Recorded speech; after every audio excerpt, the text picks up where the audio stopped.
Bonjour et bienvenue dans le carnet de guerre, ce carnet de guerre consacré aux sorties juin-juillet de TGCM.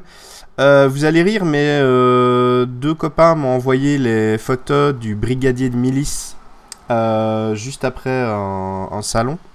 Et puis après, j'ai complètement oublié. En fait, ça m'est complètement sorti de la tête, il y a eu d'autres trucs et voilà, donc j'ai oublié la sortie. Et puis après, quand je m'en suis souvenu, je me suis dit, voilà, bon, c'est un petit peu trop tard. Donc, je vais me rattraper dans cette vidéo. Et on commence par le brigadier de milice Kintor, sculpture Tommy Kernick Tellier et peinture Gwenaël Jouy-Boulard. Félicitations à vous deux pour cette figurine. Kintor qui est très proche du concept, qui est un concept plus émacié et moins rond que les autres cochons. Il a cette tête de... pas de méchant, mais il a une tête de... Enfin, faut pas le faire chier, quoi. Il est pas là pour enfiler des perles, comme on dit. Et il a un petit côté extrêmement... très agressif, je trouve, mais qui est pas déplaisant du tout. J'aime beaucoup ce style-là. Ça change un petit peu. Je comprends que certaines personnes ne soient pas particulièrement fans, parce que ça va dénoter avec les autres Kintor qui sont déjà sortis. Mais, en tout cas, pris tout seul, j'aime beaucoup. Alors, qu'est-ce qu'on a ? Brigadier de milice, 75 pièces d'or, milicien 2, constite 4, dextérité 3, force 4, mental 2, 4 mouvements, 8 PA, 26 points de vie, sabre de milice, une main tranchant, 4 dégâts, gagne une attaque gratuite à la première réussite critique au sabre chaque tour. Le roc, ses adversaires n'ont pas de bonus de surnombre en attaque. Garde de fer puissant au seuil de défense, les miliciens dans sa bande payent 1 PA de moins pour leur contrôle d'identité et leur tir de réaction tant qu'il est en jeu, cumulable minimum 1. Et le plastron de milice permet de relancer gratuitement une parade à plus 2. Que dire, on a un milicien qui est excellent. Encore une fois, il tourne dans les prix d'autres Kintor. Donc il faudra faire des choix. Mais je trouve qu'il est vraiment très bon. Vous pouvez en mettre 2. Ce qui veut dire que votre contrôle d'identité, qui est quand même particulièrement casse-pied, ne coûte que 2 PA.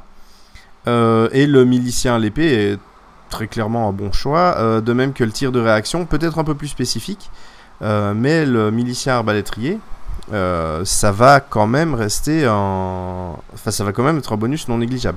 Alors après, il faut le mixer avec d'autres figurines, comme le sergent, par exemple, pour les tirs. Enfin, il y a moyen de faire des combos qui sont très intéressantes. Les listes milices deviennent... Chaque fois qu'il y a une sortie qui est milice, ça devient de plus en plus intéressant de jouer milicien. Et surtout, il y a de plus en plus de choix. Donc on n'est pas confiné à un seul type de liste avec les miliciens. Donc j'aime vraiment beaucoup cette sortie, elle va apporter plein de petites choses. Au niveau du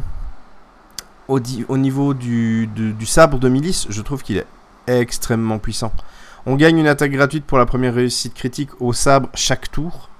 Donc si vous faites une petite réussite critique, mais en plus vous rajoutez la force, enfin bref, vous faites... il n'est pas marqué à la place de rajouter la force, donc je trouve que c'est vraiment très bien. Pour les plus vicelards d'entre vous, vous pouvez peut-être même empoisonner la lame, si vous avez envie d'avoir ce genre de choses-là. Non, il est vraiment bien, et puis garde de fer combiné à plastron de la milice, ouais, c'est... il va falloir le dessouder, le cocolet.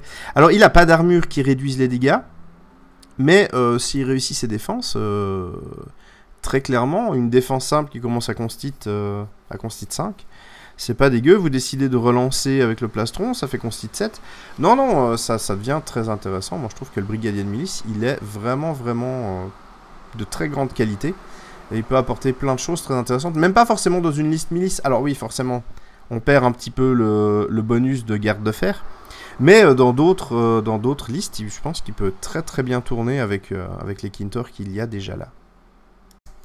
On passe à Sherpa, sortie de juillet 2022. Alors, Sherpa, mon dieu, cette figurine est tellement incroyable, je la kiffe. Juste de voir la tronche qu'elle a, elle est absolument géniale. Sculpture Emmanuel Pontier, peinture Gwenaël Jouy-Boulard. Bravo à vous deux pour cette figurine, ma foi, ça coche tout. Ça coche toutes les cases quand je vois une figurine. Elle est fun, elle a une drôle de bouille.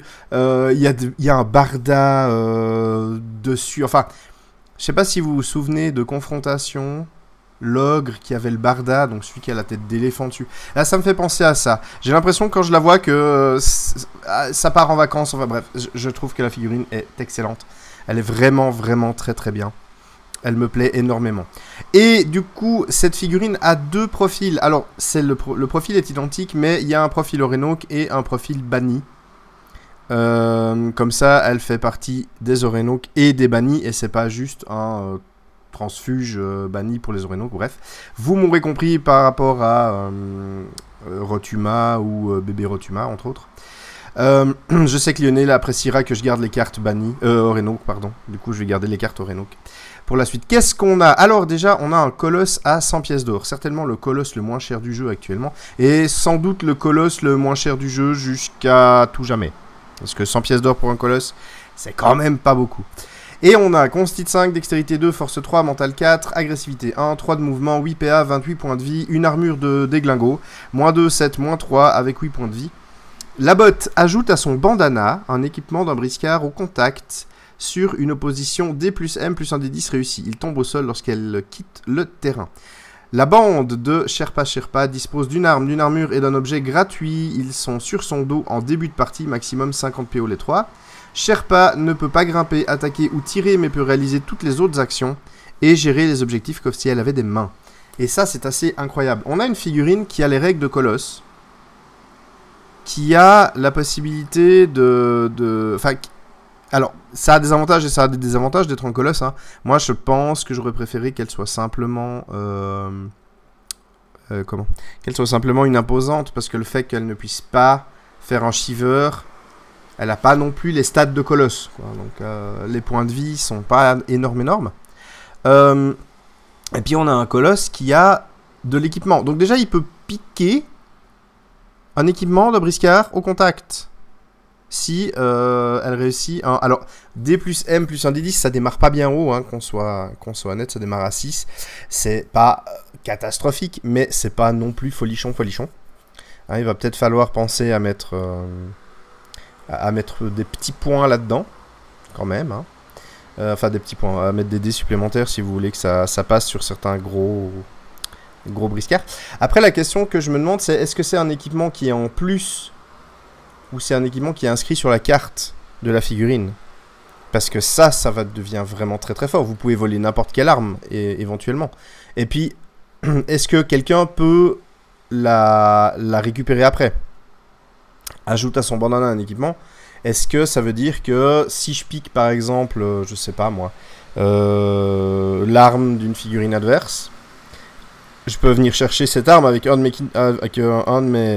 mes briscards. Je pensais à Valdez qu'on piquait son arme.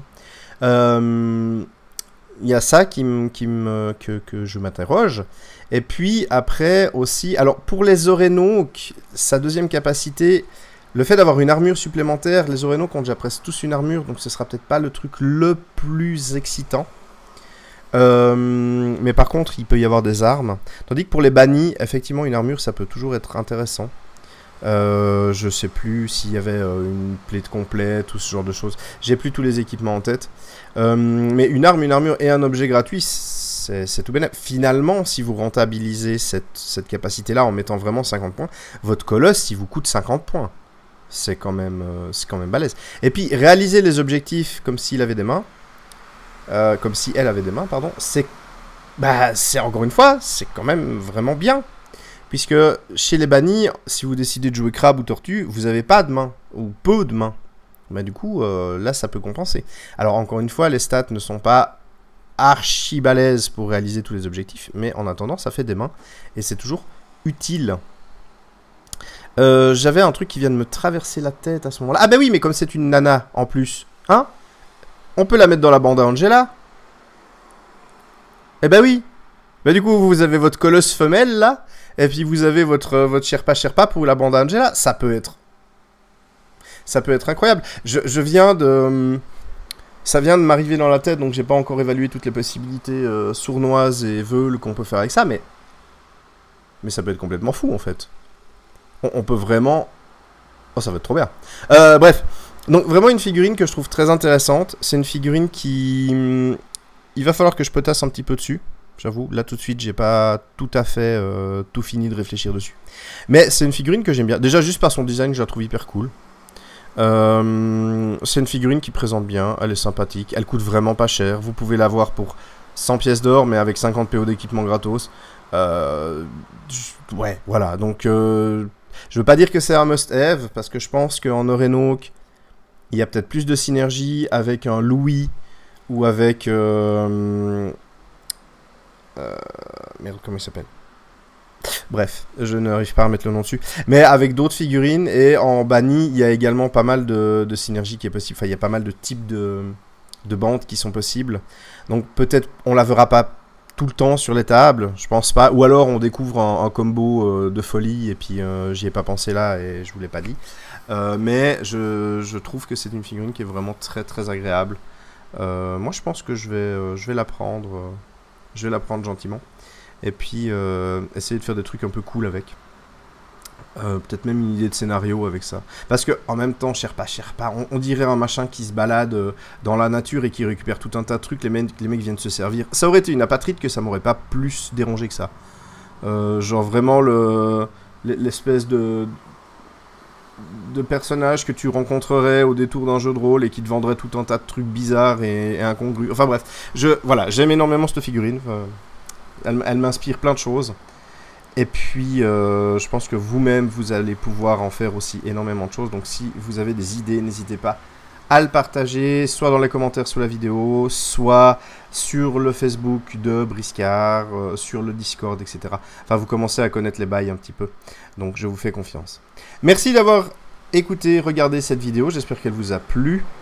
Et d'ici à la prochaine, eh bien, que les dés soient avec vous.